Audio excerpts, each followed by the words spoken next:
Friends, dream girl का आने वाला एपिसोड बहुत ही इंटरेस्टिंग मोड पर आ चुका है, जिसमें करण आयशा को लेकर के अभिमन्यु के घर के बाहर आ जाता है और आयशा से कहने लगता है कि सच दी, आप सरदार के बेस में जासूसी करने के लिए आई थी यहाँ पर। अच्छा हुआ मैं समय पर आ गया और आपको बचा लिया, वरना आज जिंदगी की सबसे बड़ी शर्मिंदगी झेलना पड़ती है आपको। और कहता है आज आपने राखी तो बांधी नहीं, लेकिन इसे मेरी तरफ से राखी का गिफ्ट समझ लीजिएगा। और वहां से जाने लगता है। तभी आयशा भी कहती है चलो आज जिंदगी में पहली बार तुमने मुझे कोई गिफ्ट तो दिया, वरना आज तक तो हर रक्षाबंधन पर मैं ही तुम्हें गिफ्ट देती आई हूँ, कभी महंगी गाड़ी तो कभी महंगे कपड़े। भी आयशा के पास आकर के कहने लगता है बाजार से खरीदा हुआ हर तोहफा आपने मुझे दिया, उन तोहफों की मेरी नज़र में कोई भी कीमत नहीं है। अगर कीमत है तो उन तोहफों की तो आपने मुझे बचपन में दिए थे। जब आपको मेरी भूख बर्दाश्त नहीं होती थी तो आप अपने हाथों से मेरे लिए गर्मा गर्म रोटियां बना देती थी, उसके कारण आपका हाथ भी जल जाया करता था। अगर किसी से मेरी लड़ाई हो जाया करती थी तो आप उससे लड़ने के लिए बीच में आ जाया करती थी। आप मुझसे प्यार करती थी। और कहने लगता है आज भी ना दी, मुझे कोई महंगे कपड़े या महंगी गाड़ी नहीं चाहिए, मुझे तो बस अपनी पुरानी वाली दी चाहिए, क्या आप दे सकती हैं? आयशा भी कहती है यही बात मैं भी तो तुमसे कह सकती हूँ ना करण, क्या तुम भी मुझे मेरा पुराना वाला भाई वापस दे दोगे? मैंने तुम्हारे लिए जो कुछ भी किया तुमने तो गिना दिया, लेकिन तुमने मेरे लिए क्या किया? ऊंचाइयों पर नहीं पहुंच सके तो मुझे नीचे गिरा दिया, मुझ पर झूठा इल्जाम लगा करके मुझे जेल पहुंचा दिया मेरे भाई ने। तुम्हें तो अच्छे से पता था ना कि जो लड़की अंदर है वो नैना नहीं लक्ष्मी है, कुछ नहीं तो एहसान समझ कर ही चुका देते, लेकिन तुमने तो मेरा भाई होने के बावजूद भी मुझे धोखा दिया। और कहने लगती है ठीक है, आज उस लड़की ने तुम्हें मेरे खिलाफ खड़ा कर दिया है ना, मैं भी आज से तुम्हें तुम्हारी कलाई पर बांधी हुई राखी के सारे कर्ज से माफ करती हूँ, और आज के बाद हम में से कोई भी भाई बहन नहीं होगा।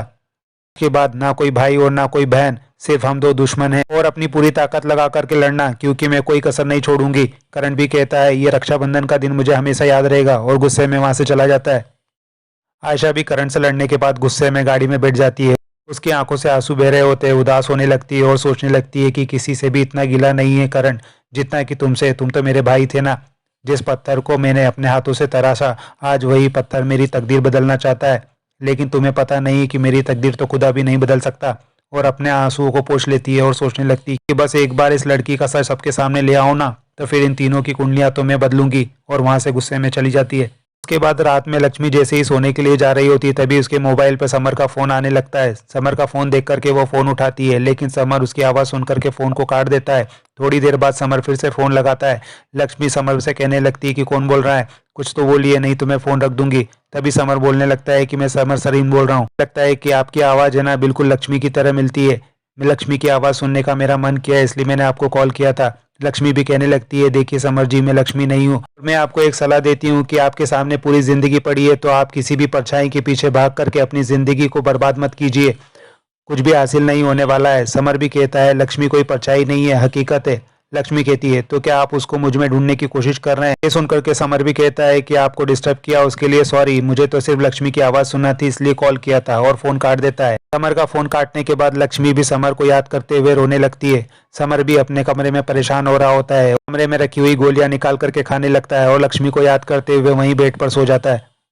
उसके बाद अगले दिन सुबह लक्ष्मी भी नैना बन करके नवरंग स्टूडियो पहुंच जाती है। करण भी लक्ष्मी को फोन लगा करके ऑल द बेस्ट कहने लगता है और समझाने लगता है कि देखो तुम कोई भी गलती मत करना, सब कुछ आराम से संभाल लेना, बस इतना समझ लो कि आज आयशा दी के साथ इस लड़ाई में तुम्हारा पहला कदम है।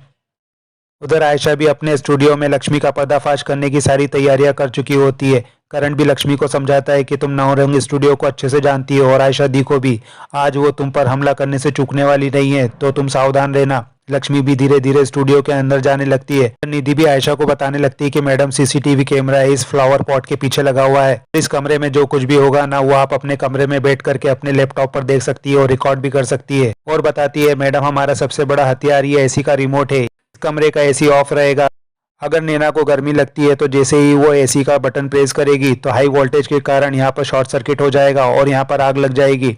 आयशा भी सारी तैयारियां देख करके खुश होने लगती है और निधि से कहने लगती है कि निधि लगता है कि तुम्हारे प्रमोशन का टाइम करीब आ गया है, और कहने लगती है कि अब देखना है कि वो अंधी नैना अंधी बनी रहती है या फिर उसके अंदर की लक्ष्मी बाहर आ जाती है। रिसेप्शन पर जाकर के रिसेप्शन से पूछने लगती है, तभी वहां पर निधि आ जाती है और लक्ष्मी से कहने लगती है कि चलिए नैना जी मैं आपको राइटर रूम में लेकर के चलती हूँ, वहां पर बैठ करके अपना काम कीजिएगा। लक्ष्मी भी सोचने लगती है कि नवरंग में राइटर रूम पहले तो नहीं हुआ करता था, अचानक कहाँ से आ गया ये राइटर रूम। नैना भी निधि के साथ उस रूम में पहुंच जाती है। निधि उसे कमरे का सारा सामान बता रही होती है और उसकी चेयर पर ले जाकर के बिठा देती है और बताने लगती है कि आपके लेफ्ट में इंटरकॉम है और एसी का रिमोट उसके हाथ में देते हुए कहती है, एसी का रिमोट है, अगर आपको गर्मी लगे तो चला लीजिएगा और किसी भी चीज की जरूरत हो तो मुझे बुला लीजिएगा। और वहां से चली जाती है। आने के बाद नैना अपना लैपटॉप निकाल करके अपना काम शुरू करती है, लेकिन आयशा भी अपने कमरे में रखे लैपटॉप पर सीसीटीवी से उस पर नजर रख रही होती है। लक्ष्मी अपने लैपटॉप में स्क्रिप्ट लिखना शुरू कर देती है।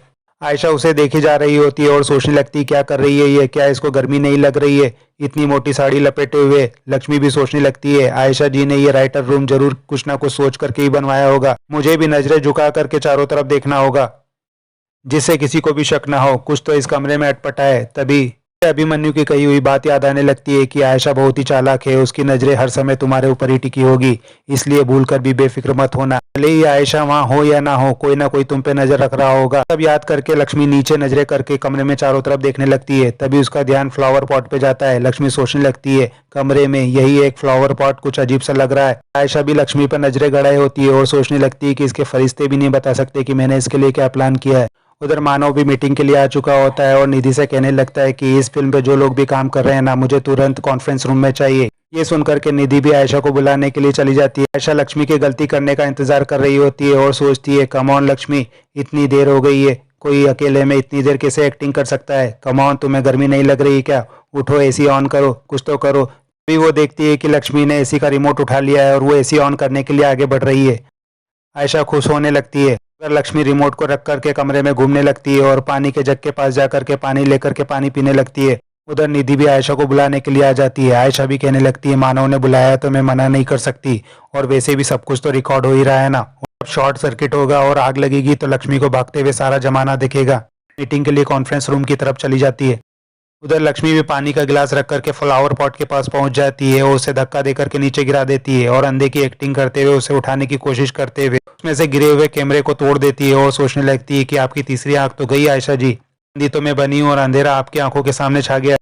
उधर मानव भी आयशा को बताने लगता है कि मैं सोच रहा हूँ कि तुम्हें ऐसे कोई भी ब्रांड को एंडोर्स नहीं करना चाहिए जो हमारी फिल्म से ताल्लुक ना रखते हो। अभी कहने लगती है, हाँ मानव, हमें और भी ब्रांड के साथ बात करना चाहिए। अपनी मीटिंग शुरू कर देता है और सबको समझा रहा होता है, मगर आयशा का ध्यान लक्ष्मी की तरफ ही लगा होता है और सोच रही होती है कि पता नहीं क्या कर रही होगी। उधर लक्ष्मी भी महसूस कर रही होती है कि कमरे में बहुत गर्मी पड़ रही है और एसी का रिमोट उठा करके एसी ऑन करने के लिए आगे बढ़ने लगती है। जैसे ही एसी का रिमोट दबाने वाली होती है उसे कुछ याद आ जाता है, वो रुक जाती है और सोचने लगती है कि मैं तो भूल ही गई थी कि आयशा जी मुझसे सवाल पूछने के लिए तो इस कमरे में आने वाली है ना, आखिर उनकी तीसरी आंख जो नहीं रही है ये पूछने तो वो जरूर आएंगी ना, तो उनके स्वागत की तैयारी भी तो की है मैंने, और मुस्कुराने लगती है। उधर मीटिंग को लंबा चलता हुआ देख करके आयशा मानव से कहने लगती है कि मानव, मुझे कुछ अर्जेंट ईमेल का रिप्लाई करना है, और वहां से अपने केबिन में आ जाती है और अपना लैपटॉप देखने लगती है। लैपटॉप पर कुछ भी नहीं दिख रहा होता है। ये सब देख करके आयशा के होश उड़ जाते हैं। आयशा सोचने लगती है कि ऐसा कैसे हो सकता है, सब कुछ ब्लैंक कैसे हो गया, जरूर किसी ने कैमरे के साथ कुछ छेड़खानी की है, मुझे जाकर के चेक करना होगा। और जल्दी से लक्ष्मी के रूम की तरफ जाती है और रूम में जाकर देखती है कि वहां पर लक्ष्मी नहीं दिख रही होती है। तभी उसे अपना टूटा हुआ कैमरा दिखाई देता है। आयशा भी सोचने लगती है, इस लड़की को सब कुछ कैसे पता चल जाता है, और हैरान होने लगती है। एपिसोड यहीं खत्म होता है। आगे के अपडेट के लिए हमारे चैनल के साथ जुड़े रहें और चैनल को सब्सक्राइब और लाइक करना ना भूलें। थैंक्स।